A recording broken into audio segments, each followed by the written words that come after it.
Saya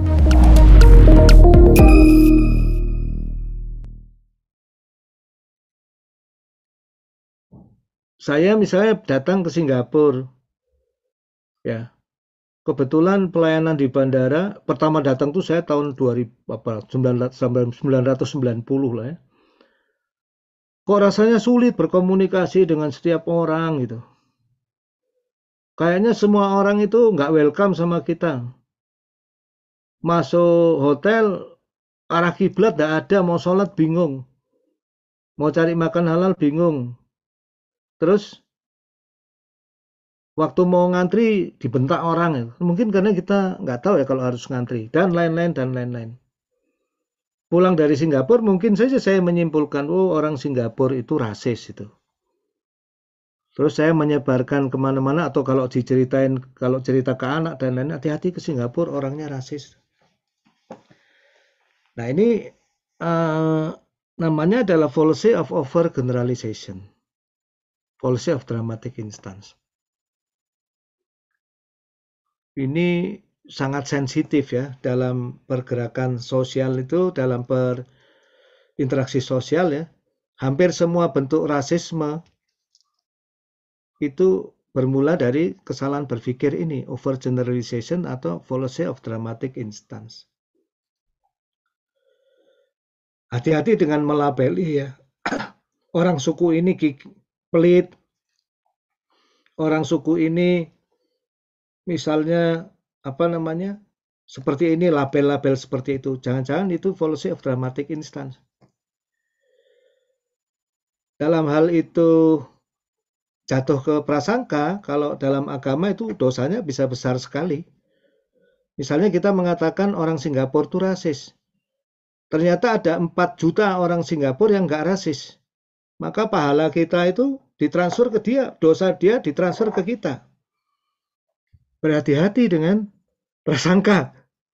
Fallacy itu dalam bahasa agamanya prasangka. Saya rasa semua agama sama ya. Setahu saya kayak Buddhis dan agama-agama lain itu secara spiritual kita nggak boleh berpikir salah dan berprasangka buruk pada sesama manusia. Nah, dalam sains-sains yang lebih eksak itu hati-hati. Ya. Misalnya Isaac Newton berhasil menemukan filsafat matematis dalam semesta. Ya. Hukum mekanika, hukum solar system itu bisa dijelaskan secara matematis. Setelah itu Maxwell menemukan penyatuan yang kedua yang disebut teori gelombang elektromagnetika. Seluruh fenomena listrik dan magnet itu bisa disatukan. Untuk menjelaskan mulai dari hukum Coulomb, hukum Gauss, hukum Biot-Savart ya. Kemudian bisa menjelaskan fenomena cahaya, gelombang elektromagnetik, dan fenomena sinyal radio, sinyal TV, dan sinyal seluler yang ada sekarang. Para fisikawan bergerak lebih lanjut, kemudian mereka menyebutnya mencari theory of everything. Orang-orang besar seperti Albert Einstein, Stephen Hawking sampai meninggal, dan banyak ribuan fisikawan itu bergelimpangan sampai detik ini nggak pernah ada kemajuan yang signifikan dalam theory of everything. Kalau menurut saya di dalam namanya aja theory of everything itu ada kesombongan ya, mohon maaf ya. Ini opini pribadi saya. Kalau para fisikawan melawan ya nggak ada masalah. Dan di dalamnya ada kecenderungan bias, fallacy of overgeneralization atau dramatic instance. Ya, mendramatisasi. Seperti yang terjadi sekarang, semua hal pengen dipecahkan sama machine learning sama data science. Nah, kadang-kadang yang modelnya udah jelas dipaksakan mau pakai data science dan AI. Hati-hati. Ya, 60% lebih ya, 60% lah mungkin ya. Mahasiswa S3 tahun lalu tuh semua maunya data science, AI, machine learning. Ya, itu bukan suatu yang salah sebagai tren, tapi hati-hati terhadap fallacy of dramatic instance, overgeneralization. Nah, ini tolong nanti dipelajari, akan saya keluarkan dalam bentuk tugas ya, filenya sudah ada ya, berbagai bentuk fallacy, sehingga kita bisa terhindar. Nah, ketika meneliti fallacy-fallacy ini harus dihindari, supaya Anda memiliki integriti personal yang baik.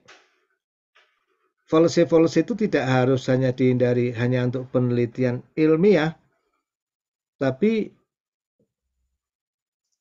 fallacy-fallacy yang masih tinggal dalam diri kita,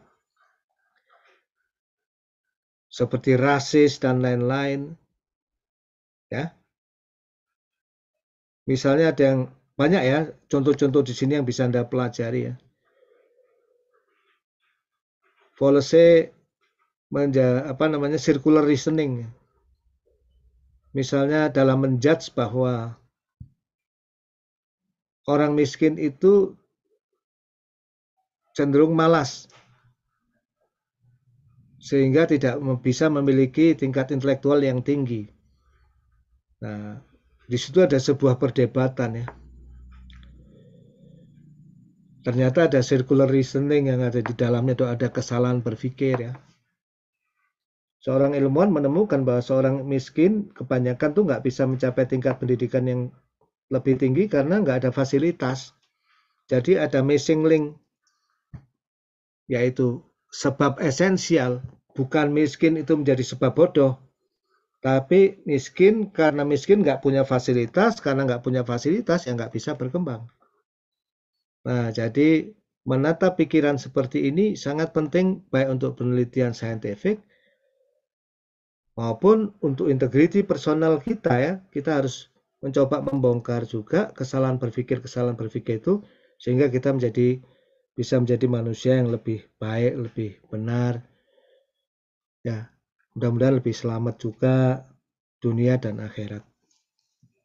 Barangkali itu akhir kuliah kita hari ini. Silakan saya membuka forum kalau masih ada yang mau tanya jawab, monggo. 2 jam itu waktu yang sangat luar biasa, makasih sekali ya. Saya mohon maaf dulu, disclaimer dulu ya, karena saya punya penyakit diabetes mellitus yang bergabung dengan GERD atau MAH ya. Jadi saya nggak berani ketemu Anda ya, padahal saya pengen ngobrol. Tapi nanti mungkin kita ketemu waktu tugas akhir, ada kemungkinan Anda presentasi per kelompok ketemu saya, tapi nggak usah semua gitu. Ya. Oke. Jangan lupa isi absen. Siap? Ya, absen saya buka dari, kalau nggak salah dari jam 6 pagi sampai nanti malam ya.